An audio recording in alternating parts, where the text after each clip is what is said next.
주님의 이름으로 사랑하고 축복합니다. 또 은혜로운 하루와 한 주의 시작, 그리고 한 달의 시작이 되기를 바랍니다. 4월이 또 주님의 은혜로 말씀과 기도로 시작하는 또 우리 사랑하는 성도님들의 삶에 또 넘치는 풍성한 은혜가 있을 줄 믿습니다.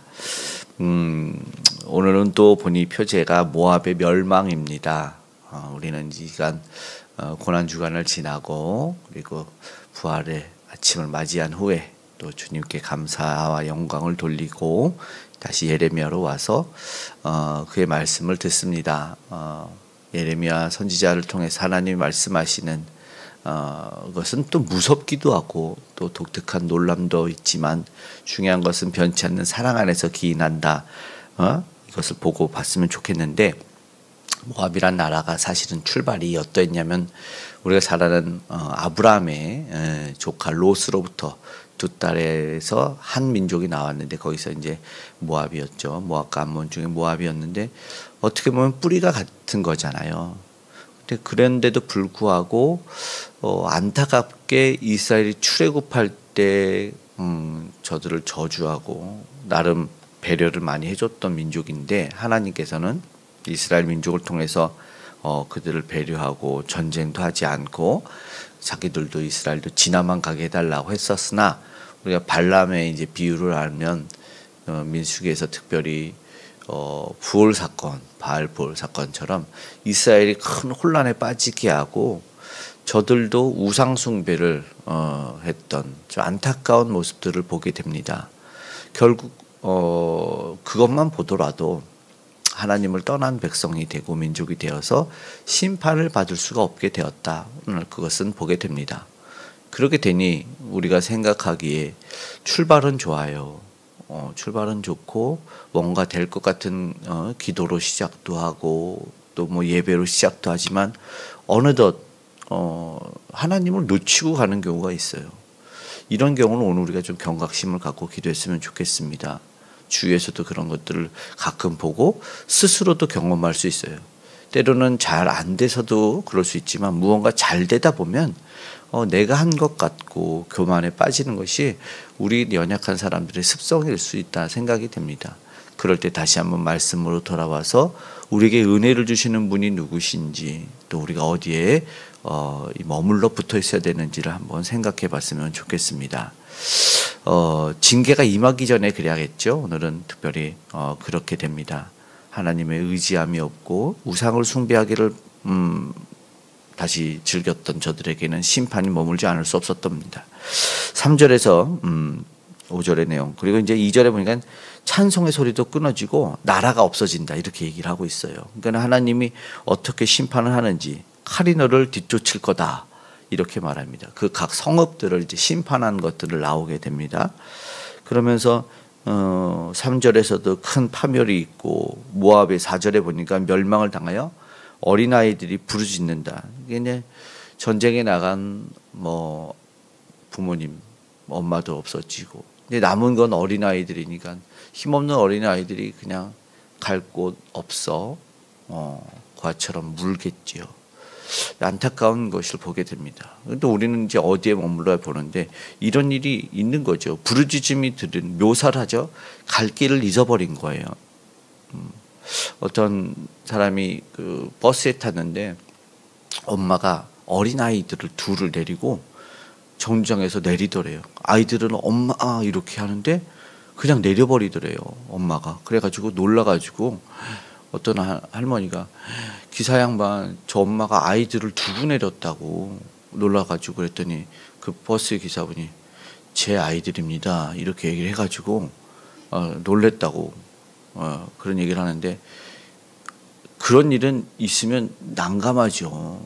갑자기 잘 있다가 엄마가 내려버리고 아이들은 버스를 타고 가버리면 그런 놀라운 일이 일어나는데, 그래도 아이들이 부모에게 맡겨져 있고 그렇게 성장을 해야 되는데 묘사를 그렇게 하는 거죠. 전쟁의 참혹함이겠습니다. 멸망당할 모습을 그러죠. 그리고 소망 없음이 시작됐다라는 것을 보고 5절에 보니까, 그러니까 들리는 소리는 뭐예요? 울부짖음. 4절에는 부르짖음, 여기는 울부짖음이 된다라고 생각합니다. 결국 소망 없는 날이 이르기 전에 오늘 우리는 그런 멸망과 심판이 나오는 이 말씀을 볼 때마다 늘 스스로를 되돌아보고 공동체를 되돌아보기를 원합니다. 그러면서 이어서 기도하고 살펴볼 것이 뭐냐면 은혜가 풍성한 하나님에게 머물기를 원한다는 것입니다. 6절의 말씀은 도망하여 보니 좀 독특한 표현이 광야의 노간주 나무 같이 될지어다. 이 나무가 뭔가 저는 잘 모르겠습니다. 그래서 세번역 성경을 보았더니 사막의 떨기나무 이렇게 번역이 되어 있습니다. 우리 떨기나무는 좀 많이 들어본 단어인 거죠. 광야에서 메마른 나무여서 쉽게 뜨거운 햇볕 아래서 타버리는 나무들을 말합니다. 지금 흐드러지게 핀 개나리 같은 건데 그렇게 생긴 나무들이 쉽게 타버리는데, 그래서 모세도 출애굽 당시에서 이 타버리는 나무여야 되는데 나무는 그대로 있고 불꽃은 계속 타오르니까 신기해서 그 나무에 갔던 그런 거예요. 사실은 볼품이 없습니다. 열매도 이파리도 개나리는 꽃이라도 예쁘게 피지만 봄에 아무것도 쓸모없는 나무예요. 이게 목재감이 될까요? 안 되죠. 그렇게처럼 형편없다라는 것을 이렇게 비유하고 있는 것입니다. 삐쩍 남아서 쉬 타버리는 나무, 불쌍하고 비참함을 상징하는 것, 묘사를 하고 있는 거죠. 그렇게 볼 때 그럼 어떤 나무가 되어야 될까? 성경에서는 늘 우리한테 얘기하는 게 있는데 철을 따라 열매를 맺으며 그리고 시냇가에 심은 나무 같은, 우리는 그런 나무를 소망합니다. 그럼 무슨 뜻입니까? 하나님 곁에서 머물면서 늘 공급받아야 되기를. 또 이게 포도나무의 비유에서도 우리 예수님 말할 때 15장에서 나는 포도나무에 너희는 가지니 너희가 내 곁에 머물러서 그래야 풍성한 열매를 많이 맺는다고 말씀을 하셨습니다. 우리는 어디에 머물러야 되냐? 바로 은혜의 하나님에게 머물러야 되죠. 물론 지금 비록 힘들고 어려운 일들이 있을 수 있어요. 그러나 끊임없이 공급되는 것은 하나님에게 있다라는 것을 보게 됩니다.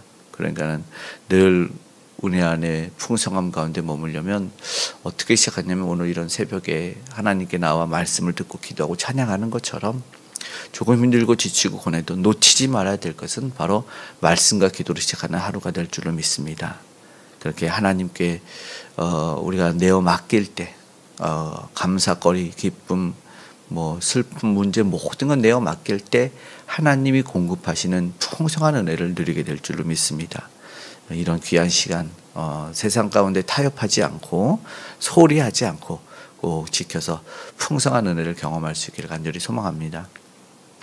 그렇지 못했던 그런 이 비참함의 모습에 7절에 보니까 이제 나와요. 그러면 저들은 무엇을 의지했을까요? 7절의 말씀을 한번 읽어볼까요? 시작. 내가 내 업적과 보물을 의뢰함으로 너도 정복을 당할 것이요 그모스는 그의 제사장들과 고관들과 함께 포로되어 갈 것이라. 아멘. 일단 예레미야에서 포로됨의 비극을 알고 있고요. 저들이 뭘 의지했는지 7절에 딱 나오죠. 업적도 의지했고 보물도 의뢰함으로. 그런데 결과는 정복당할 것이랍니다. 그리고 우상이에요. 그모스는.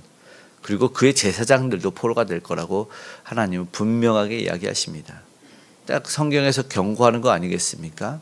하나님 아닌 다른 의지하는 모든 것, 거기에 하나님은 심판하실 것을 분명하게 이야기하고 무너집니다. 오늘 우리가 받고 의지하더라도 하나님을 거쳐야 돼요.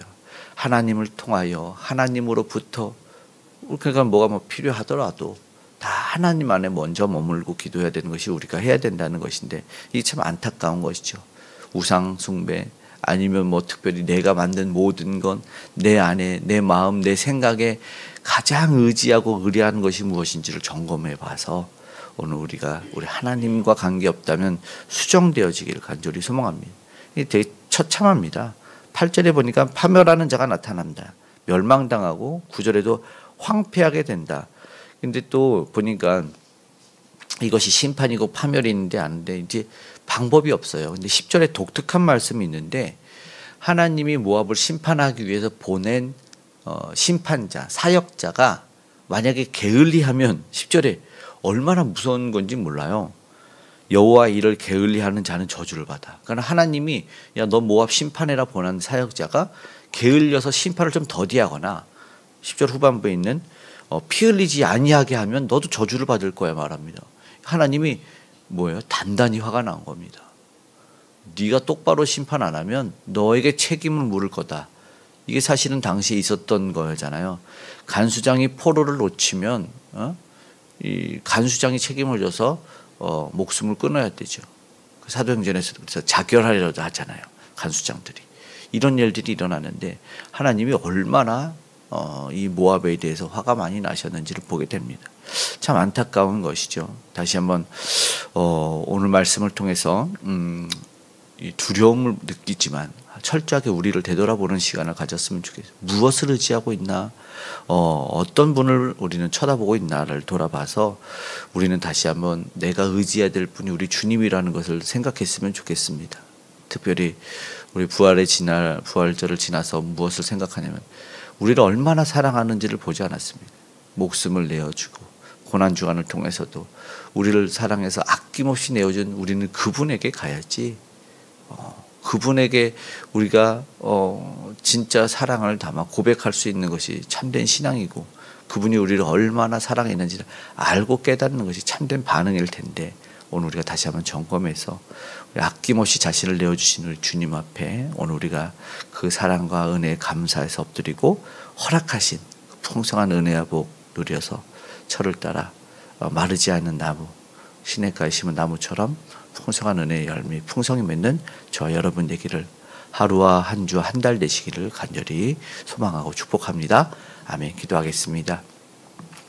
사랑의 아버지 하나님 고마고 감사합니다. 때로는 힘들고 지쳐 고뇌서 우리 주위에 하나님의 음성이 들리지 않을 것 같을 때 연약함 가운데 세상을 바라보고 아버지 하나님 보이는 물질적인 것을 의지할 때가 있었음을 주여 회개하고 용서를 구합니다. 주님 다시 한번 우리의 생명의 주관자시며 우리에게 모든 것 허락하실 우리 하나님만 의지할 수 있도록 주께서 도와주시고 함께하여 주시옵소서. 때론 연약하여 아버지 하나님 때론 무지해서 아버지 그랬음을 용서하여 주시고 용서받은 죄 백성이 다시 한번 풍성한 은혜의 하나님 만날 수 있도록 도와주시고 우리가 다시 한번 주 안에 은혜를 입는다면 아직도 믿지 않는 자들 또한 그 은혜를 경험할 수 있도록 도와주시고 그 은혜와 생명의 복음을 전하는 전달자들 우리 복음 전도자 선교사님들에게 특별히 함께 하심에 능력이 나타나게 하시고 구원받은 자들이 아버지의 천국 잔치가 되어질 수 있도록 하나둘 많아질 수 있는 역사가 아버지 안에 처처에 곳곳에 열방에 있어지게 하여 주시옵소서. 이제 저들이 서로 간에 미워하고 분쟁하는 일들이 멈춰지길 원합니다. 저들의 총칼이 내려놔지길 원하오니 하나님 도와주시고 참된 하나님을 다만 알 수 있도록 저들의 우상도 내려놓을 수 있도록 도와주시옵소서. 천지만물의 주관자이시며 오늘도 우리의 모든 생사화복을 주관하신 하나님 앞에 아버지 믿음을 고백하며 아버지 하나님 천부의 의지 없어 우리가 나아가길 원합니다. 하나님 도와주시옵고 저들을 구원하시고 함께하여 주시옵소서. 이 나라 이 민족 가운데 모든 문제와 해결 사회 경제 정치 문화 하나님이 해결하여 주시고 특별히 우리 믿음의 백성들이 세상 살아갈 지혜가 있게 하시고 성령의 충만함이 있게 하시고 믿음 가운데 용기가 실천할 수 있는 능력 더하셔서 잘 감당하고 아름다운 아버지 하나님 리더로 서고 본이 보이는 자들 다 되게 도와주시옵소서. 그래서 세상뿐만 아니라 우리 믿지 않는 이 자들뿐만 아니라 우리 다음의 세대의 귀한 영혼들도 잘 보고 성장될 수 있도록 도와주시옵소서. 주께서 함께 하셔서 북녘의 의상 무너져 아름다운 통일도 허락해 주시고 사랑하는 우리 성도님을 아프고 고난 없이 치료를 경험하고 외롭지 않음을 경험할 수 있도록 도와주시옵소서. 가정의 산업의 일터에 오늘도 동행하시고 은혜와 평강 주실 줄 믿으며 우리의 모든 기도의 제목에 응답하심에 감사드리고 고마우신 예수님의 이름으로 기도드리옵나이다. 아멘.